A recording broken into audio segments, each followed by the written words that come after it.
Nina Shah, a geopolitical advisor and strategist and the founding principal of Vental Strategic Advisory Group. She's also a former senior Republican congressional advisor, joining us from Washington, D.C. Thank you once again, Rina, for speaking to us here at Al Jazeera. Now, the vast majority of congressional Republicans are publicly cheering the war, but it seems privately many are worried.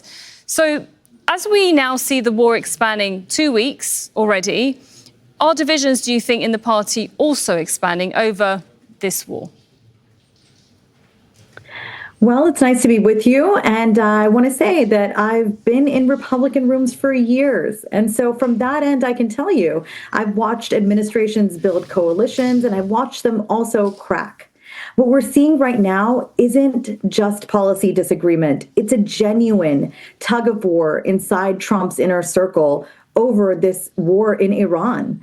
On one side, you've got the hawks who want to finish what they started, which is, put on regime pressure, have full dominance in the Gulf.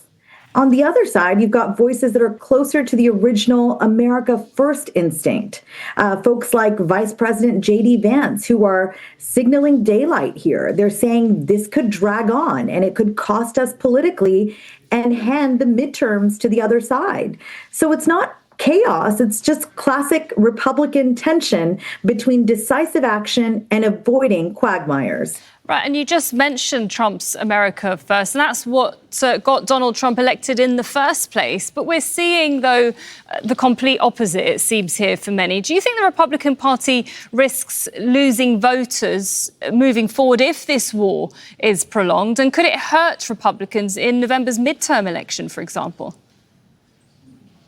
Oh, without a doubt. Republican voters sent a strong message to Washington that they no longer wanted nation building abroad.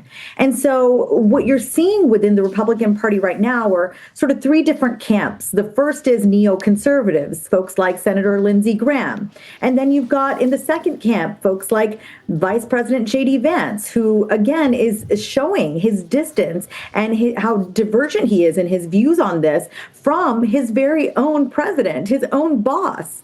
And then thirdly, you've got, again, people who really consider themselves at some point allies with President Trump. And they really oscillate somewhere between Make America Great Again and America First. But they are unique in that they are people like Tucker Carlson or Candace Owens. These people are also some known to embrace conspiracy theories. They are the third camp. So I'll just say this, the fracture really boils down to one question.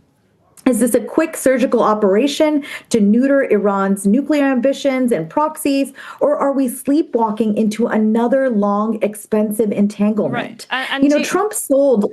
Yeah. And you actually hit the nail on the head there, because I was going to ask you, for Republicans that are at this moment supporting it, is that support guaranteed over the long term if the war does continue because Trump remains committed to it, for example?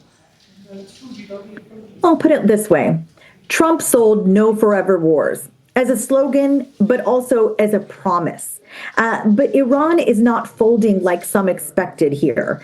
And namely the president. He thought Iran would just fold immediately after we took out Khamenei and thought that the people would take to the streets. And as he put it in that first couple of days, that it's up to the Iranian people to determine in their future and to form their own government almost. That naivety, I think we see now how really it's hurt the president. Because again, the polls are reflecting this. But the resilience of this Iranian regime hitting back at American bases, again, threatening Hormuz, it has forced a real rethink here in Washington. Insiders within the Republican Party are split because the easy victory narrative from February is colliding with this March reality we have now. Higher oil prices, allied jitters, and a base that is asking, wait, this is what America First looks like? Mm-hmm. Mm-hmm. And speaking of his base, I wanted to ask you about his MAGA base. Every day we hear Trump's rationale about going to war, selling it as an American win already. Are his MAGA base convinced, do you think?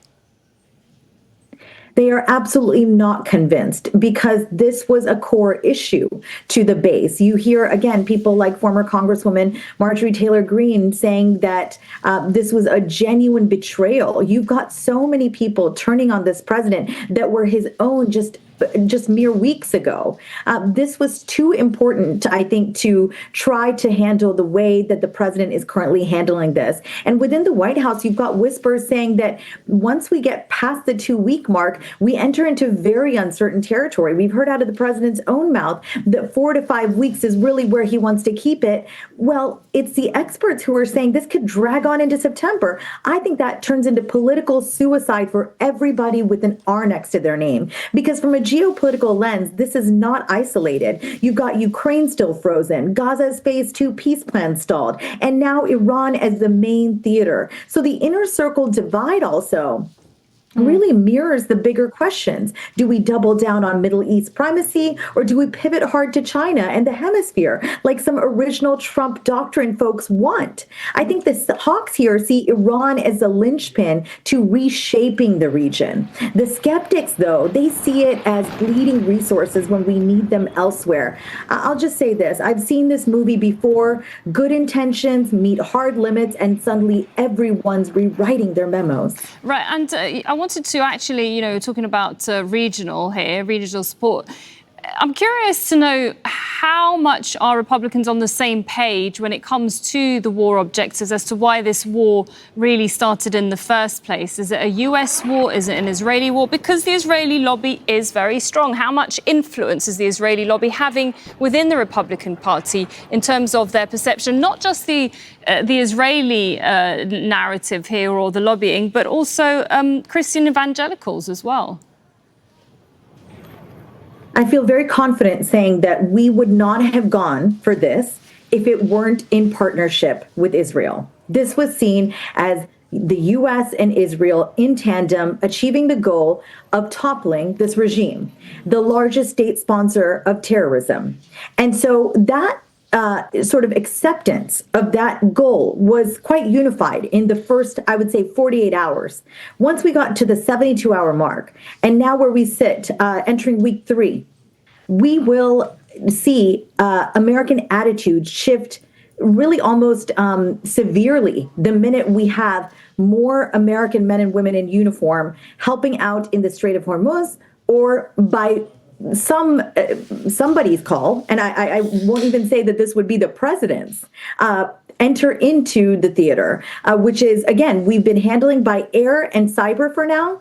But like many Americans feel very strongly, and I myself include myself in this, is that we really do not need to risk entering another theater, because the minute we do that, it becomes almost impossible to get out.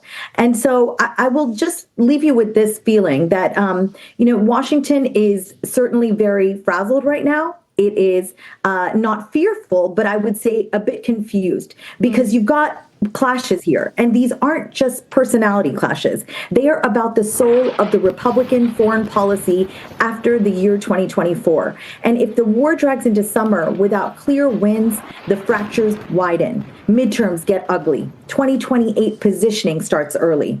So Trump thrives on decisiveness. We know this, but right now his own team is debating what decisive even means. And like I said, as someone who's been inside the party, I'll tell you, unity holds when victories are quick. When they're not, that's when the knives come out. That's when things can drag out.